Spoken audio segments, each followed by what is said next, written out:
Hello family, good evening. कैसे हैं आप लोग? आई होप कि आप लोग अच्छे होंगे। और ये देखिए, मैंने पूजा पाठ का पूरा सामान A to Z तैयार कर लिया। स्टेशन से आकर बारिश आई है कि क्या बताएं। पूजा पाठ का पूरा सामान मेरा तैयार है। फल फ्रूट फूल सब कुछ मैंने मंगा लिया है और हम निकल रहे हैं। तो हम निकलने की तैयारी कर रहे हैं। शिवांश मुझे अद्भुत तरीके से देख रहा है,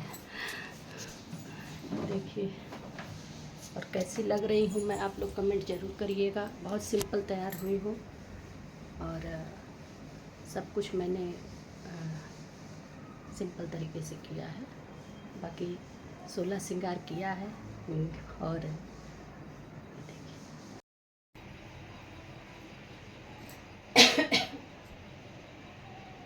पूजा का टाइम हो गया है। अब कुछ लोग कुछ कहते हैं, कुछ लोग कुछ कहते हैं, मैं तो अब क्या ही बताऊँ। अच्छा अच्छा,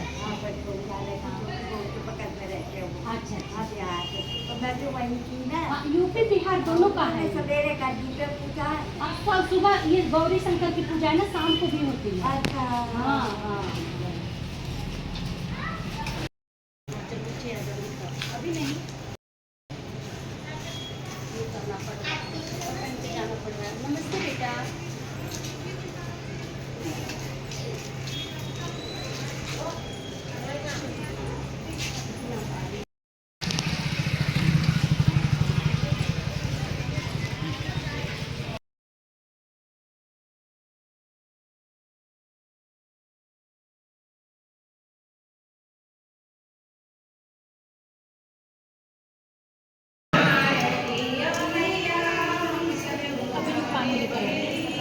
तो हाथ प्रयास की बात नहीं है। मेरी बाड़ी बड़ी हुई है और आप लोगों के बीच में मैं बहुत बुरा प्रभाव होगा। मैं बहुत बड़ा होगा। मैंने देखा कल से बड़ा परेशान हूँ। मुझे आप उस चीज का थोड़ा सा मार्गदर्शन भी लोग हैं। यहाँ कोई दिल्ली का रहने वाला नहीं है। सब बाहर सब से आकर के यहाँ निवास कर रहे हैं और निवास भी इसलिए कर रहे हैं कि अपने अपने जीवन यापन को चलाने के लिए हम सब यहाँ निवास कर रहे हैं। सैकड़ों माता बहनों को जवाब देते कर गया हूँ कि हमारे यहाँ से फोन आया है, 3 बजे तक दिया है, उससे पहले जो कुछ छूना है करना है उससे पहले ही करो।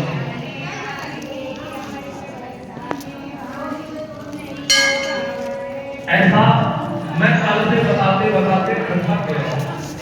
ये सत्य है कि तृतीया 3 बजे 1 मिनट तक व्याप्त थी, क्योंकि हमारे पास एक बच्चा है जिसका हम मंथन करते हैं। ये सारी तिथि लग गई, लेकिन चतुर्थी तिथि लगने का मतलब ना तो शुक्रवार का, क्योंकि हम जब सृष्टि में रहते वायु ना रहेगी तो सांस नहीं ली जाएगी और आकाश नहीं रहेगा तो वो जल की वर्षा नहीं करेगा, क्योंकि माँ के पास में आंचल में उतना ही दूध है जितना वो अपने बच्चे को पिला सकती है, उससे ज्यादा नहीं।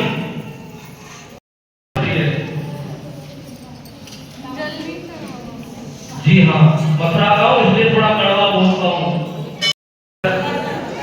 फिर भी हम बहुत कोशिश करते हैं कि आप लोगों की ठीक से हो, लेकिन जब आप लोग मर्यादा छोड़ते हैं तो अच्छा नहीं लगता है। और किसी में कुछ भी नहीं बन रहा तो धूप बत्ती का दीपक जला करके ही उसमें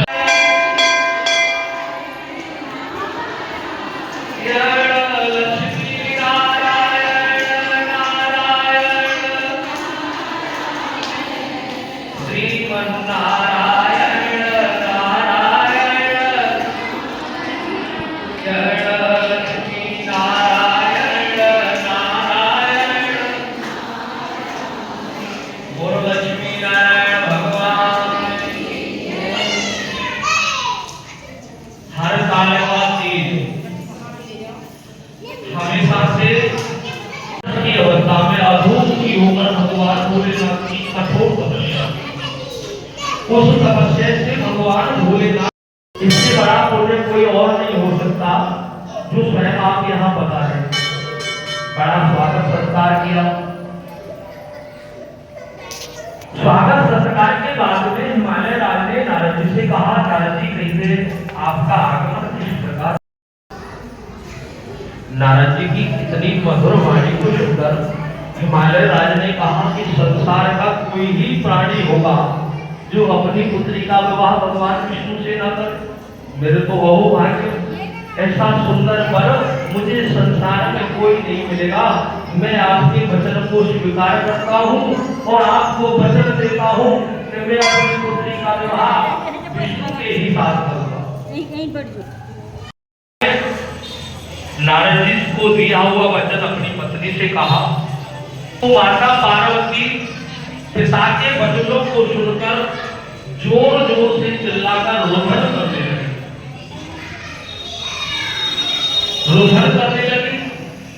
उसकी माता ने कहा, हे पुत्री, ऐसा क्या हुआ जो आप इस प्रकार का रोदन क्यों कर रहे हो? तो माता पार्वती ने हिमालय राज से कहा, हे पिताजी, बेटा नहीं, ऐसा मत करो बेटा, आ जाओ। तो हिमालय राज ने माता पार्वती को बहुत प्रकार से समझाया और अपने महल को चले, लेकिन माता पार्वती जी को कोई आश्वासन हिमालय राज ने नहीं दिया। माता पार्वती से राज ने पूछा, हे पार्वती, ऐसा क्या है जिसके कारण आप इस प्रकार का विलाप कर रही हो? जंगल में ले जाकर एक वहां जाकर माता पार्वती ने बालू उधर हिमालय राज महल में पुत्री को ना देखकर भोलेनाथ की कठोर तपस्या, उस कठोर तपस्या से प्रसन्न होकर भगवान भोलेनाथ प्रकट हो गए। माता बहनों, ध्यान दो, धूपबत्ती मत जलाओ। हम यहाँ कथा श्रवण भी कर रहे हैं और कह भी रहे हैं कि आप धूप दीप जला करके दूषित करोगे मंदिर को तो यहाँ कथा नहीं हो पाएगी। कृपया करके मंदिर से बाहर ही ले जाए।